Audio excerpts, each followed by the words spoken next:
93 FM.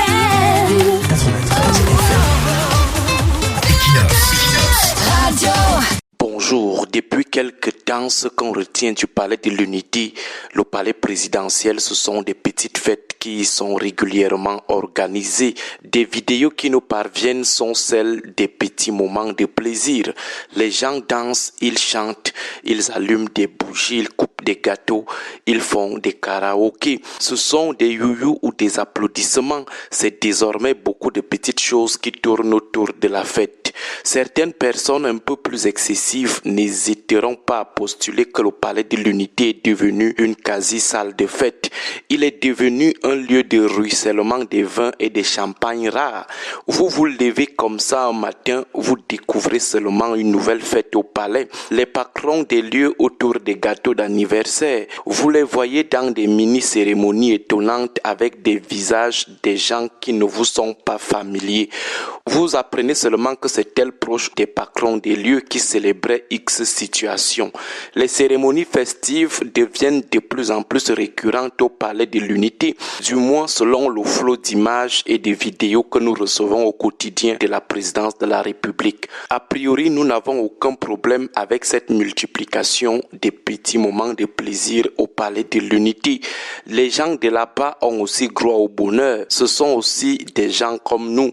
Ils ont aussi besoin de petits moments d'évasion. Allumer aussi de temps en temps des feux d'artifice et des bougies. Boire aussi un peu de vin et de champagne rare. S'adonner à des karaokés ou danser des musiques de l'heure avec des artistes de l'heure en compagnie de leurs amis.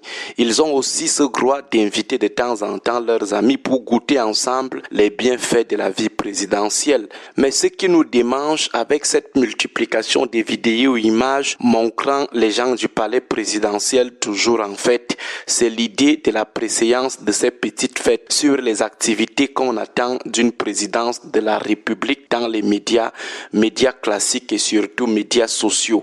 L'image que renvoie désormais la présidence à travers la multiplication de ces petites fêtes, c'est l'image d'une salle de fête où les activités attendues d'une présidence de la République sont reléguées au second plan. Désormais, on voit beaucoup plus des fêtes au palais de l'Unité. Dans les médias sociaux, les fêtes semblent prendre le pas sur les activités attendues d'une présidence de la République.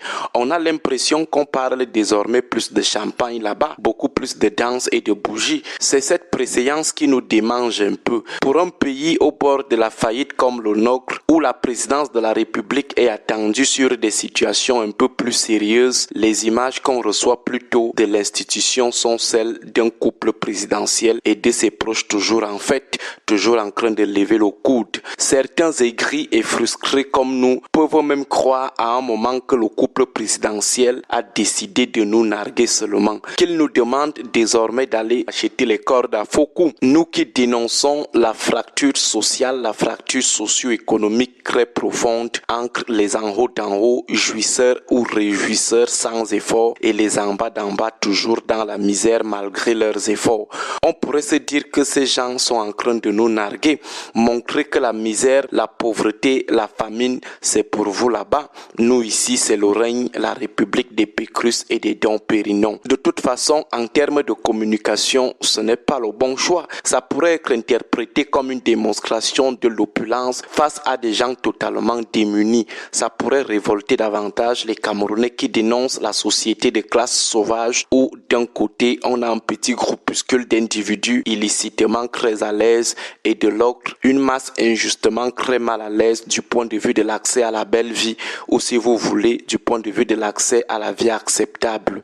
L'autre chose qui nous démange, c'est le fait de réaliser enfin que le président de la République est avant tout un homme ordinaire, mais en famille ou avec ses potes rares, on découvre un homme décontracté, moins protocolaire, qui peut aussi être moins totémique. C'est impressionnant. Seulement, pourquoi dans l'exercice de ses fonctions présidentielles, il n'est pas aussi relax?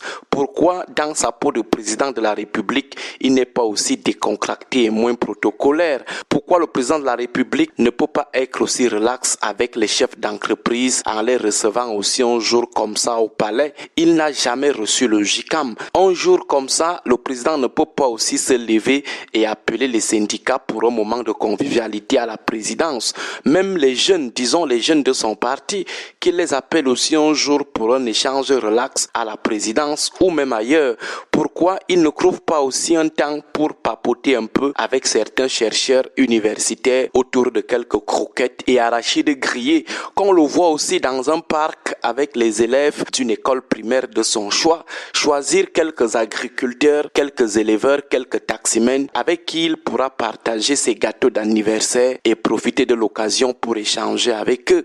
Ailleurs, on le voit, beaucoup de présidents le font régulièrement, par exemple discuter avec le patronat, ou alors certains nous feront comprendre que le président est seulement relax avec les membres de sa famille.